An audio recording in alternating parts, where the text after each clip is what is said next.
നമസ്കാരം പ്രശംസ.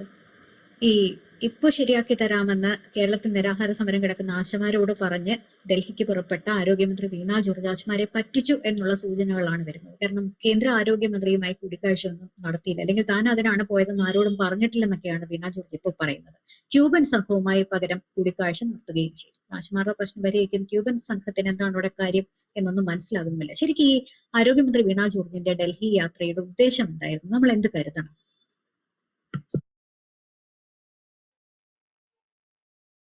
അതിനകത്ത് ഈ പറയുന്നത് പോലെ കേന്ദ്ര ആഭ്യന്തര മന്ത്രി, ആരോഗ്യ മന്ത്രി നന്ദയെ കാണുന്നതിന് വേണ്ടി ഇപ്പൊ കേരളത്തിൽ നിന്നുള്ള ഒരു മന്ത്രി വിചാരിച്ചാൽ അതിന് സാധ്യമാകും. പക്ഷേ അത് ഇവിടുന്ന് രാവിലെ പറയുന്ന പോലെ അമ്മാവിന്റെ വീട്ടിൽ പോകുന്ന പോലെ വണ്ടി കയറി ചെന്ന് ഡൽഹി ചെന്ന് കാണാൻ പറ്റുന്ന മന്ത്രിമാരൊന്നും ഇപ്പൊ ഡൽഹിയിൽ ഇരിപ്പില്ല. വീണ ജോർജ് ഇവിടുന്ന് ഇവിടെ ചിലപ്പോൾ ആരെങ്കിലും ഒക്കെ ഈ വീണ ജോർജിനെ കാണുമ്പോൾ സല്യൂട്ട് അടിക്കുകയും എണീറ്റിരിക്കുകയും ഒക്കെ ചെയ്യുമായിരിക്കും. അത് വേറെ ചില കാരണങ്ങൾ കൊണ്ടായിരിക്കും. പക്ഷെ വീണ ജോർജ് സ്വയം വിചാരിക്കുന്ന പോലെ വീണ ജോർജ് ഇവിടുന്ന് വണ്ടിയും പിടിച്ചു കയറി അങ്ങോട്ട് ചെന്ന നന്ദ ഒന്ന് വിളിക്കാൻ പറഞ്ഞാൽ കിട്ടുന്ന നന്ദമാരും പ്രധാനമന്ത്രിമാരും ഒന്നും ഇന്ന് ഡൽഹിയിലില്ല. അവരവരുടെ ജോലി കൃത്യമായിട്ട് ചെയ്യുന്നത് കൊണ്ട് അവർ തിരക്കിലാണ്, മനസ്സിലാവുന്നത്. അപ്പൊ ഇവിടുത്തെ ആശാ വർക്കർമാരെ ഇവിടുത്തെ ചർച്ച കഴിഞ്ഞിട്ട് ഇവർക്ക് ഡൽഹിയിൽ ഏതാണ്ട് അത്താഴ വിരുന്നുണ്ടായിരുന്നു, അല്ലെങ്കിൽ വേറെ ചില പരിപാടികൾ ഉണ്ടായിരുന്നു, അതിന് ഡൽഹിയിൽ പോകേണ്ടതായിട്ടുണ്ടായിരുന്നു. അതിന് പത്രക്കാർ ചോദിച്ചാൽ പറയും, ഞാൻ ഈ ആശയുടെ കാര്യങ്ങള് ഞങ്ങൾ ഇത് മൊത്തം ഇവിടെ പരിഹരിച്ച് വെച്ചിരിക്കുകയാണ്, ഇനി അത് പരിഹരിക്കണമെന്ന് ഡൽഹിയിൽ ചെന്നിട്ട് നരേന്ദ്രമോദിയുടെ ഭാഗമായിട്ട് നിന്ന്, അല്ലെങ്കിൽ JP നദ്ദ വേണ്ട ഫണ്ടുകളും ഒക്കെ തന്നു, തരാനുള്ള ഫണ്ടുകളും ഒക്കെ തന്നാൽ മാത്രമേ ഇത് പരിഹരിക്കാൻ സാധിക്കത്തുള്ളൂ. അതുകൊണ്ടാണ് ഞാൻ അങ്ങോട്ട് പോയിട്ട് ആ പുള്ളിയൊക്കെ ഒന്ന് കണ്ട് ഒന്ന് വിരട്ടി ആ പൈസയൊക്കെ മേടിച്ചോണ്ട് വരട്ടി ആശയുടെ വിഷയം തീർക്കാം, അതുകൊണ്ട് ഡൽഹി പോവാന്ന് പറഞ്ഞുകൊണ്ട് അവിടെ പോയി. അവിടെ ചെന്നിട്ട് ഈ ചില ആൾക്കാര് ഈ ചന്തയിൽ പോവല്ലോ, കേട്ടിട്ടുണ്ടോ? ചന്തയിൽ പോവാ തിരിച്ചു വരുവോ, ചന്തയിൽ പോവാ തിരിച്ചു വരുവോ. നമ്മൾ ചന്തയിൽ പോയാൽ എന്ത് ചെയ്യും? ചന്തയ്ക്കകത്ത് സാധനം മേടിക്കും, തിരിച്ചു വരും, സാധനം മേടിക്കും, തിരിച്ചു. ഇതുപോലെ പണ്ട് ഇതുപോലൊരു കഥയുണ്ടായിരുന്നു. നമ്മുടെ ഡിവൈഎഫ്ഐയുടെ കരുനാഗപ്പള്ളിയിലുള്ള ഒരു നേതാവ്, വലിയ ഡിവൈഎഫ്ഐയുടെ സംസ്ഥാന പ്രസിഡന്റ് ആയിട്ടിരുന്നപ്പം കേട്ടതാ. അപ്പം ഇപ്പൊ ഈ പോയിട്ട് തിരിച്ചു വരുന്ന കാര്യം വന്നിട്ട് ഞാൻ പറഞ്ഞത്, ഊറാൻ അമേരിക്ക പോകുന്ന പറഞ്ഞൊരു കഥ.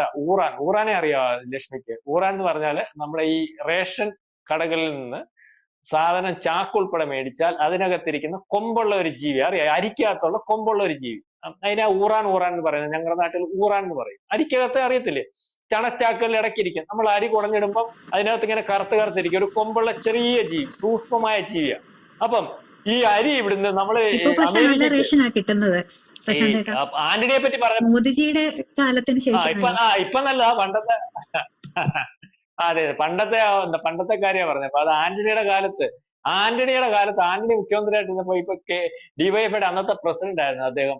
അദ്ദേഹത്തിന്റെ പേര് ഞാൻ പറയുന്നില്ല, അല്ലെങ്കിൽ വലിയ ഹാസ്യരൂപേണ പ്രസംഗിക്കുന്ന ആൾ. അപ്പം അദ്ദേഹം ഇങ്ങനെ പ്രസംഗിച്ചു പറഞ്ഞപ്പോ ഇടയ്ക്കിടയ്ക്ക് ഈ ആന്റണി ഡൽഹി പോകും.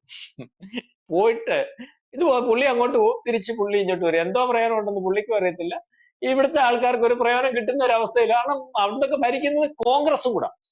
അപ്പൊ അന്ന് അദ്ദേഹം പറഞ്ഞത് ഈ ഊറാൻ അമേരിക്ക പോകുന്ന പോലെയാണ്. അപ്പൊ ഞാൻ ഊറാൻ അമേരിക്ക പോകുന്നത്. അപ്പൊ ഇവിടെ നമ്മൾ ഈ പറയുന്നത് പോലെ പുള്ളി പറയുന്നത്, ഇവിടെ നമ്മുടെ ഗോതമ്പ് അമേരിക്ക കയറ്റുമതി ചെയ്യും. അപ്പൊ ഗോതമ്പിനകത്ത് ഈ അമേരിക്കയ്ക്ക് ഗോതമ്പ് പോകുന്നത് ഈ ചാക്കിനകത്താന്നല്ല. അപ്പൊ ചാക്കിനകത്ത് ഈ ഊറാൻ കയറിയിരിക്കും.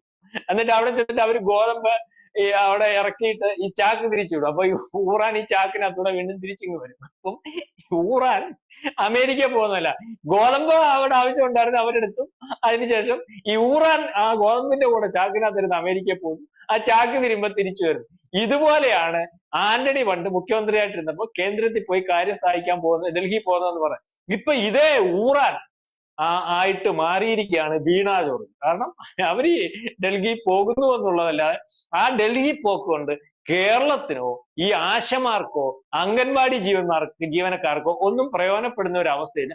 പിന്നെ ഇവിടെ ഇവർ പറയുന്ന പല കാര്യങ്ങളും നമ്മൾ പരിശോധിക്കുമ്പോൾ കേരളത്തിൽ ഏറ്റവും കൂടുതൽ കള്ളം പറയുന്ന ഒരു മന്ത്രിയായിട്ട് ഈ വീണ ജോർജ് മാറിയിട്ടുണ്ട്. കാരണം ഇവർക്ക് ഈ കേരളത്തിൽ ഈ പറയുന്ന പോലെ നമ്മൾ എത്ര പറയുമ്പോഴും ബാക്കിയുള്ള മന്ത്രിമാർക്കപ്പോഴും ഈ പറയുന്ന വീണ ജോർജ് ഉണ്ടാക്കുന്ന ഒരു ക്ഷീണം, അല്ലെ വീണ ജോർജിന്റെ ആ ധാർഷ്ട്യം കൊണ്ടോ, അല്ലെങ്കിൽ അവരുടെ പ്രവർത്തന രീതി കൊണ്ടോ, അവരുടെ ശൈലി കൊണ്ടോ. ഇതിനു മുമ്പിൽ നമുക്കറിയാമല്ലോ ഈ ഒരു മന്ത്രി ഉണ്ടായിരുന്നു, ആരോഗ്യമന്ത്രി. അവരെ ഈ ആൾക്കാർക്ക് എത്ര വലുപ്പത്തിൽ ഇഷ്ടമായിരുന്നു. അതിന് നേരെ വിപരീതമായിട്ട് നിൽക്കുന്ന ഒരു മന്ത്രി ആയിട്ട് മാറിയിട്ടുണ്ട് ഈ വീണ ജോർജ്. അതുകൊണ്ട് തന്നെ ഇവരെ ഉണ്ടാക്കുന്ന ഒരു ഡാമേജ്, പല പ്രശ്നങ്ങളും പ്രതിസന്ധികളും അല്ലെങ്കിൽ ആക്ഷേപങ്ങളും ഒക്കെ നേരിട്ട് അത് പ്രതിപക്ഷത്തിന്റെ രൂപത്തിലായാലും മാധ്യമങ്ങളുടെ രൂപത്തിലായിട്ടും മുന്നോട്ട് പോകുന്ന ഒരു സർക്കാരിനെ ഏറ്റവും വലിയ പ്രതിസന്ധിയിലാക്കുന്ന ഒരു മന്ത്രിയായിട്ടാണ് വീണ ജോർജ് മാറിയിരിക്കുന്നത്.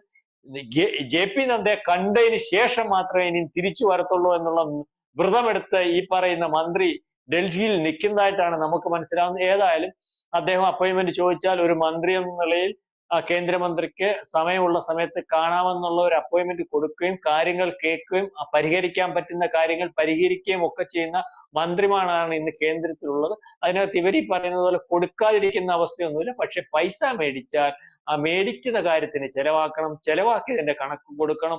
ആ കൃത്യതയോട് കൂടി കേന്ദ്രം തരുമ്പോൾ അതിനെക്കാട്ടി വലിയ കൃത്യതയോ കൂടി തിരിച്ചു കൊടുക്കേണ്ട ഒരു അവസ്ഥയുണ്ട്. ഞങ്ങൾ കേന്ദ്രത്തിന്റെ പടം വരയ്ക്കത്തില്ല എന്ന് വലിയ പലവട്ടം പേരെഴുതത്തില്ല എന്നൊക്കെ പലവട്ടം ഇരുന്ന് ചർച്ച ചെയ്ത് പത്രസമ്മേളനം വിളിച്ച് പറഞ്ഞ വീണ ജോർജിനെ കൊണ്ട് ഒരു വട്ടം പെയിന്റ് അടിപ്പിക്കുന്നതിന് പകരം 3 വട്ടം പെയിന്റ് അടിപ്പിച്ച JP നദ്ദ പിന്നെ പൈസ മേടിച്ച അതൊക്കെ വീണ ജോർജ് ഓർമ്മ വേണം. വീണ ജോർജ് ഈ പറയുന്നത് പോലെ കാര്യങ്ങൾ നടക്കത്തില്ല. കാര്യങ്ങൾ നടക്കണമെങ്കിൽ അതിന് കൃത്യത വേണം, വ്യക്തത വേണം. ഈ പറഞ്ഞ പോലെ ഏതെങ്കിലും ആഘോഷത്തിനോ അല്ലെങ്കിൽ ഈ പറയുന്ന സൽക്കാരത്തിനോ ഡൽഹിയിൽ പോയിട്ട് നന്ദയെ കാണാൻ പറ്റിയില്ല, അതുകൊണ്ട് ആശമാരുടെ കാര്യം ശരിയായില്ല എന്നൊക്കെ പറയുന്നതും, അല്ലെങ്കിൽ നന്ദയുടെ കേന്ദ്രത്തിന്റെ കുഴപ്പമാണ് ആശമാർ റോഡിലിരിക്കുന്നതെന്ന് അവരെ ബോധ്യപ്പെടുത്തി പോകുന്ന ഒരു അവസ്ഥയൊക്കെ പണ്ടായിരുന്നു. ഇപ്പൊ ഇതിനൊക്കെ വ്യക്തതയുണ്ട്, റെക്കോർഡ്സ് ഉണ്ട്. എന്റെ വീണ ജോർജ് എന്ന് പറയുന്ന മന്ത്രി മനസ്സിലാക്കുക, ഈ പറയുന്ന ആശാ വർക്കർമാരുടെ കയ്യിൽ നിങ്ങളുടെ കയ്യിലിരിക്കുന്നതിനെക്കാട്ടി വലിയ വലിപ്പത്തിലുള്ള ഫോണും അല്ലെങ്കിൽ ഈ സംവിധാനങ്ങളും ഫെസിലിറ്റീസും ഒക്കെ ഉള്ള ഫോണാണ്. ഇതിനകത്തൊന്ന് ക്ലിക്ക് ചെയ്താൽ നിങ്ങളുടെ കാശാണോ കിട്ടാനുള്ളത്, കേന്ദ്രം തരാനുണ്ടോ എന്നുള്ളതിനെ പറ്റിയൊക്കെ ഉള്ള ഡീറ്റെയിൽസ് ഒക്കെ ഉണ്ട്. അപ്പൊ എല്ലാം സുതാര്യമാണ്, എല്ലാം ഓൺലൈനിലാണ്. പറഞ്ഞ് കബളിപ്പിക്കാനൊന്നും പറ്റുന്ന ഒരവസ്ഥയില്ല. അപ്പം പിണറായി വിജയൻ പോയി നേതാക്കന്മാരെ കാണുന്നത് ഒരുപക്ഷെ അദ്ദേഹം കേരളത്തിന്റെ മുഖ്യമന്ത്രി ആയിട്ടുണ്ടാവും, അല്ലെങ്കിൽ അദ്ദേഹം നേരത്തെ അതിനുവേണ്ടി അപ്പോയിന്റ്മെന്റ് സ്വീകരിച്ചിട്ടുണ്ടാവും. അപ്പൊ പിണറായി പോകുന്നതിന്റെ പുറകെ പോയി അല്ലെങ്കിൽ പിണറായി കാണിക്കുന്നവരൊക്കെ കാണിച്ച് അല്ലെങ്കിൽ പിണറായി കാണിക്കുന്നവരൊക്കെ കാണിച്ച് അതിനൊപ്പം എത്താമെന്നൊന്നും വീണ ജോർജ് വിചാരിക്കണ്ട. ഏതായാലും പിണറായിയുടെ മുണ്ട് ഉടുത്തോണ്ട് പോവാഞ്ഞത് കാര്യമായി. സാരി തന്നെ ഉടുത്താണ് അവർ പോയിരിക്കുന്നതെന്നാണ് മനസ്സിലാവുന്നത്. എന്തായാലും ആശമാർക്ക് ഒരാശയ്ക്കും വകയില്ല. വീണ ജോർജ് ഉടനെ തന്നെ തിരിച്ചു വരുന്ന ഒരു അവസ്ഥയുമാണ് നമ്മൾ കാണുന്നത്. ഈ ഒരാഴ്ചക്കകം കാണാൻ സാധിച്ചേക്കുമെന്നൊക്കെ ഇപ്പൊ അങ്ങനെ അപ്ഡേഷൻസ് വരുന്നുണ്ടല്ലോ. അവിടെ ചെന്നതിന് ശേഷം സമയം ചോദിച്ചിട്ടുണ്ടാവുമോ? അങ്ങനെയാണെങ്കിൽ JP നദ്ദയെ ഒരാഴ്ചക്കകം കണ്ടിട്ടേ മടങ്ങി വരൂ, ഇപ്പൊ അങ്ങനെയൊക്കെ കാണും. അപ്പൊ അവര് ഈ പറഞ്ഞതുപോലെ ഈ വീണ ജോർജ് വിചാരിച്ച് ഈ കേരളത്തിലെ കൂട്ടാ കേന്ദ്രമൊന്നും, കാരണം ഇവർക്കൊന്നും പാടുണ്ടായിരുന്നില്ലല്ലോ. കാരണം ഇവര് നിന്നു, മാധ്യമപ്രവർത്തനം നടത്തി. അപ്പൊ ഒരു ഇന്റർവ്യൂ നടത്തിയപ്പോ പിണറായി വിജയനെ പൊക്കി പറഞ്ഞു. അപ്പൊ അടുത്തിനകത്ത് സഭ പറഞ്ഞു, ഞങ്ങളുടെ ഒരു അതിനെ ഒരു മന്ത്രി MLA ഒക്കെ ആക്കണം ഞങ്ങളുടെ ഒരു ആഗ്രഹം. അപ്പൊ ഇവരുടെ ഭർത്താവ് എന്ന് പറയുന്നത് സഭയുടെ വലിയൊരാളാണ്.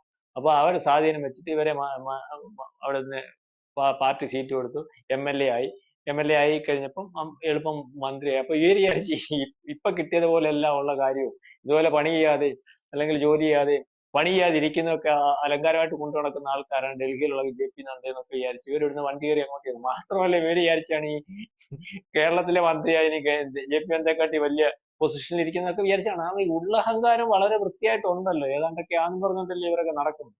കാരണം അല്ലാതെ ജനപ്രതിനിധി ആവുന്നവനോ അല്ലെങ്കിൽ പൊതുപ്രവർത്തനം നടത്തി ശീലമുള്ളവരോ ഒന്നും അല്ലല്ലോ.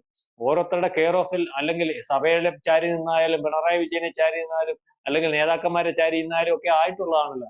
5 പൈസയുടെ പണി ചെയ്തിട്ടുള്ളവരൊന്നും അല്ലല്ലോ. അതുകൊണ്ടാണല്ലോ ഇവരിപ്പം സംസ്ഥാന കമ്മിറ്റി അംഗമായപ്പം അതിനകത്തുനിന്ന് പത്മകുമാർ ഞാൻ 45 കൊല്ലം പണി ചെയ്തിട്ട് കിട്ടാത്ത ഇവർ 9 കൊല്ലം പണി ചെയ്തപ്പോൾ കിട്ടിയെന്ന് പറഞ്ഞിട്ട് പ്രസ്താവന ഇറക്കിയപ്പോൾ അയാൾ പാർട്ടിക്ക് വെളിയിൽ പോകുന്ന അവസ്ഥയാണ്.